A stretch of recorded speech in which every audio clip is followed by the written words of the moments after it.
No, I stepped in. I told Kathy Engelbert, dude, you gotta suspend Alyssa Thomas. Having a fist in the throat of our main attraction, not a good look, and not suspending her and finding her makes us look even. That's the take that lit the fuse. Suspend her, fine her, make an example, because you can't let your biggest draw get hit like that and do nothing. But hold that thought. Because while everyone's screaming about one play, the real story is a number nobody in Indianapolis wants to say out loud. The Indiana Fever are struggling to sell tickets this year. There's no other way to put it. A team that used to sell out their building religiously is now behind the Golden State Valkyrie and behind the New York Liberty when it comes to the most attended home games. Sit with that for a second, because of everything said on this podcast. This is the part that should stop you cold. This is the Indiana Fever. A year ago, they were the hottest ticket in the entire league. The team that turned every home game into an event. The team other arenas were fighting to host. Now, by the attendance being described here, they're sitting behind the Golden State Valkyries, a team in its very first season, and behind the New York Liberty. That is not a small slump. That's the league's marquee franchise falling out of its own top tier at home, in the exact season everybody circled as the one where they'd take over the sport. We'll start right over here. Indiana Fever, home sellouts by season. In Caitlin Clark's rookie year, 16 of 20 games were sold out. Last year, 8 of 20 games were sold out. This year, we are currently sitting at 2 of 13 games being sold out for the Indiana Fever. And there's the collapse, laid out season by season. In Caitlin Clark's rookie year, the figure being cited is 16 of 20 home games sold out. The year before Clark arrived, 8 of 20. And right now, this season, the number is 2 of 13. 2. A franchise that sold out 16 times in a single season is now fighting to sell out twice. Now I'll be straight with you. These are the numbers as they're being quoted on the show, not an official league release, so treat the exact figures as reported rather than gospel. But even if you shave the edges off, the direction is unmistakable, and the direction is a cliff.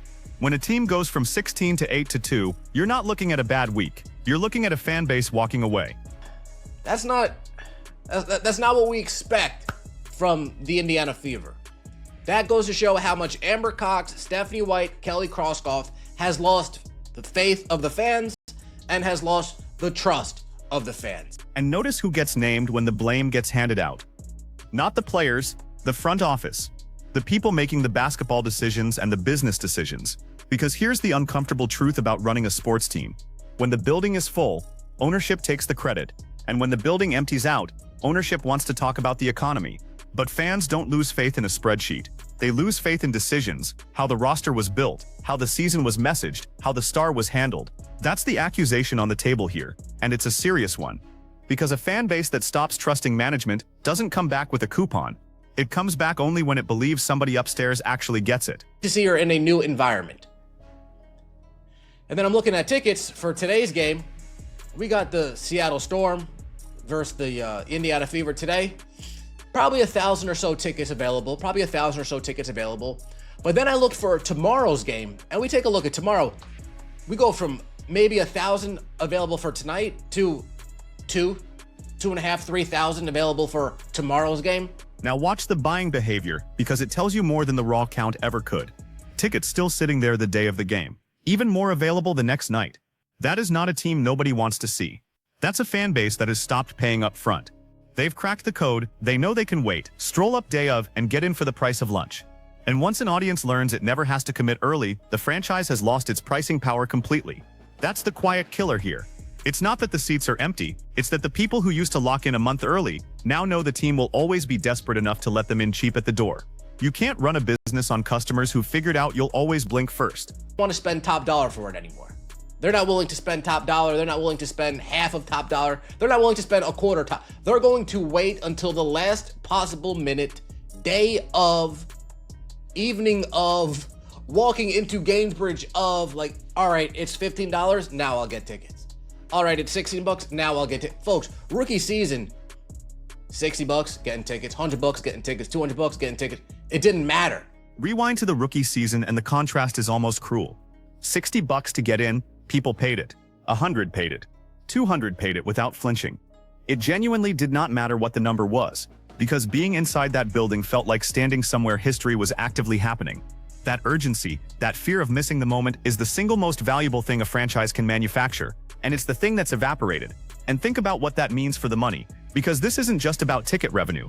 The whole valuation of this franchise multiplied on the back of that demand. Sponsors, broadcast interest, merchandise, the price other cities would pay to host them. All of it was priced off the assumption that a Fever ticket was a hot commodity. When the demand cools, every one of those dominoes wobbles. Last year there were 12, but last year Caitlin Clark didn't play, so we can't really compare it to last year. Kelly Krauskopf, Amber Cox, Stephanie White, Lynn Dunn, they've really done a job on frustrating fans to the point where they just don't want to spend their money on this product. Something needs to be done to regain the faith of the fans. And here's the line that separates the lazy explanation from the real one.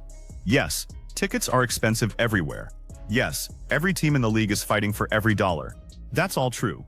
And it's also the excuse the front office would love you to accept, because it lets everybody off the hook. But if it were only about the economy, you'd see the whole league bleeding at the same rate, and you don't. Other teams are growing. Expansion sides are filling buildings. The overall product is on a genuine upswing. So when one specific franchise craters while the league around it rises, everything's expensive stops being an answer. Something is different about this team, this city, this season. And the claim being made here is that fans aren't sitting home because they're broke. They're sitting home because they're frustrated. That's an Indiana Fever problem. And that's a problem that all teams are dealing with. All teams are dealing with the prices. This isn't an Indiana Fever specific problem. The Indiana Fever specific problem is fans just saying, yeah, no, I don't want to go. Because I'm not appreciating how the star players being treated. Very interesting. Let me know your thoughts. This is the fork in the road, and it's the whole ball game. Explanation number one is easy. Prices are up, wallets are tight, blame the macro picture. Explanation number two is the one that should keep the front office awake, that a real chunk of these fans aren't priced out, they're checked out. They don't like what they're watching happen to the player they fell in love with, and they've decided to vote with their money. And I told you a number was coming that should genuinely scare the people running this team. We're not there yet, but it's coming, and it has nothing to do with attendance. First, though, we have to talk about the man who walked into the middle of all this and somehow made it bigger. About that in the comment section below. We have NBA Commissioner Adam Silver saying Fever star Caitlin Clark has become a political football amid debates about officiating and physical play. The article goes on. NBA's Adam Silver says Fever's Clark has become political football. The article goes on. Silver said Thursday that Clark has become a political football amid debates about officiating and physical play of the WNBA, spurred by a recent play involving the Indiana Fever star guard and Phoenix Mercury forward Alyssa Thomas. See? ESPN doesn't even call the Phoenix Mercury forward Alyssa Thomas a star. Indiana Fever, star guard. Phoenix Mercury, random forward Alyssa Thomas. Because this is where a local basketball story becomes a national one. Adam Silver, the NBA commissioner, weighing in on a WNBA storyline, and just sit with how unusual that alone is, says Caitlin Clark has become a political football. And watch the framing that gets flagged here. In the way the incident gets written up, Clark is the star Indiana Fever guard, and Alyssa Thomas of the Phoenix Mercury gets a flatter, more anonymous mention. Maybe that's deliberate, maybe it's just shorthand, but the effect is the same. The entire national conversation now spins around one player, and everyone else in the story becomes scenery. That's the machine at work. Attention concentrates, and once it concentrates, every outlet has an incentive to keep it concentrated, because that one name is what moves the numbers. On-stage conversation with Adam Ross Sorkin at the Game Plan Summit. I have come to know Caitlin really well. She's an incredible player and also an incredible person. She wants to focus on being the best player she can. She has become a bit of political football in this country, and I think it's incredibly unfair to her. I don't think that issue is about officiating. It's become political ping pong with her, and she's a young woman who's trying to improve her game. I don't think it's even fair to her that this has become a separate storyline about one foul, Silver said, adding, Here's what Silver actually said, in his own words on that stage. He called Clark an incredible player and an incredible person. He said she's become a political football, and that it's incredibly unfair to her that a single foul has hardened into a permanent separate storyline. And then, this is the part people conveniently skip past. He conceded the officiating needs to get better. No doubt about it, he said. So read that carefully because it's contradictory on purpose. The commissioner is telling you in one breath that this isn't really an officiating story, and admitting in the next that the officiating has a genuine problem. Both can be true at once, but that's also exactly why nobody walked away satisfied. He handed every side just enough ammunition to keep fighting and not one clear ruling to end it. Ultimately, the issues around Caitlin Clark are not largely about officiating. Well, largely they are. And that particular incident is not about whether a foul should have been called at the time in game or whether that was ultimately a flagrant on review. No, that was part of the incident. That was a large majority of the incident. Because it wasn't called during the game, that sparked a lot of the backlash that sparked a lot of the fallout that we saw. The fact that it wasn't called in game allowed people to. And this piece right here is why the play simply refuses to die. The contact wasn't called a flagrant in the moment. It got upgraded later, on review. That gap, nothing live, a harsher ruling after the fact, is the crack the entire war crawls through. Because when a hard hit gets no whistle in real time, one side reads that as proof the league lets its golden player get hammered with no protection. And when the harder ruling shows up later, the other side reads that as the league caving to public pressure. Same 3 seconds of basketball, two completely opposite conclusions, and both sides feel righteous. That's not a one-game fluke. That's a refereeing standard nobody on either side trusts, and distrust is the fuel that keeps a single clip burning for weeks instead of dying overnight. And then you have the simps, you have the suckers, you have the old guard WNBA fans crying, oh my God, he didn't care about Alyssa Thomas. Alyssa Thomas received death threats and he doesn't even say anything about it. Now I want to slow all the way down, because this is the ugliest thread in the entire story, and it deserves to be said plainly and without hedging. Alyssa Thomas reportedly received death threats after this, and it does not matter how hard the play was, whether it should have been a flagrant, or which jersey you cheer for. That is a line, and threatening a human being's life over a basketball game is indefensible. Full stop. So let's be precise about what the actual complaint was, because it wasn't that fans were merely upset.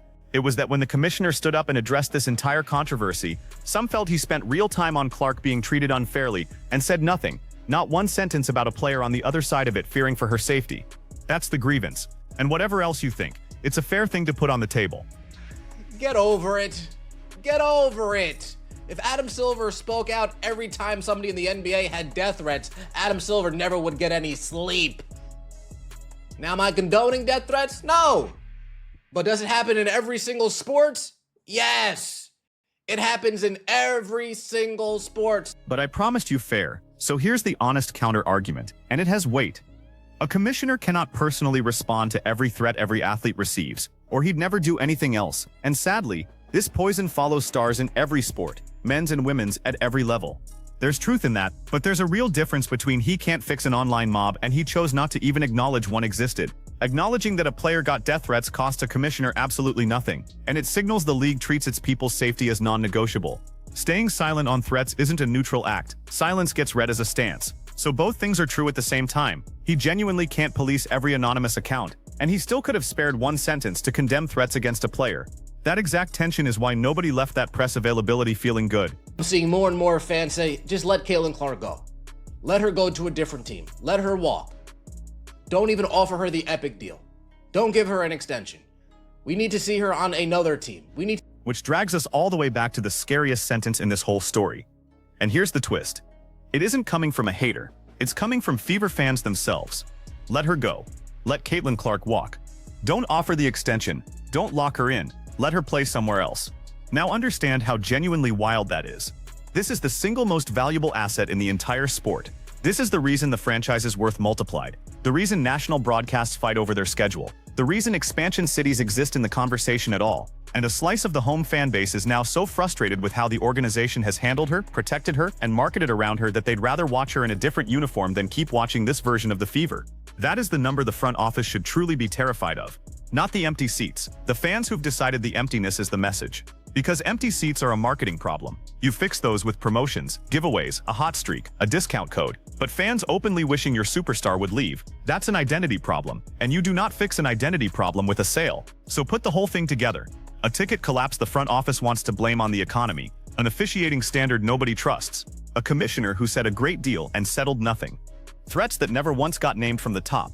And a fan base floating the idea of moving on from the best thing that has ever happened to it. This was never really about one foul. One foul was just the thing everybody could point a finger at. So be honest with me in the comments. Is this on the Fever front office for fumbling the biggest gift in the history of this league? Or is it on the league itself for letting the whole thing spiral out of control? Tell me which, because I read every one of them. If you got this far, you already know this story is nowhere near finished. So subscribe and stick around for what happens next. And do me one favor, tap that like button, it helps more than you'd ever guess.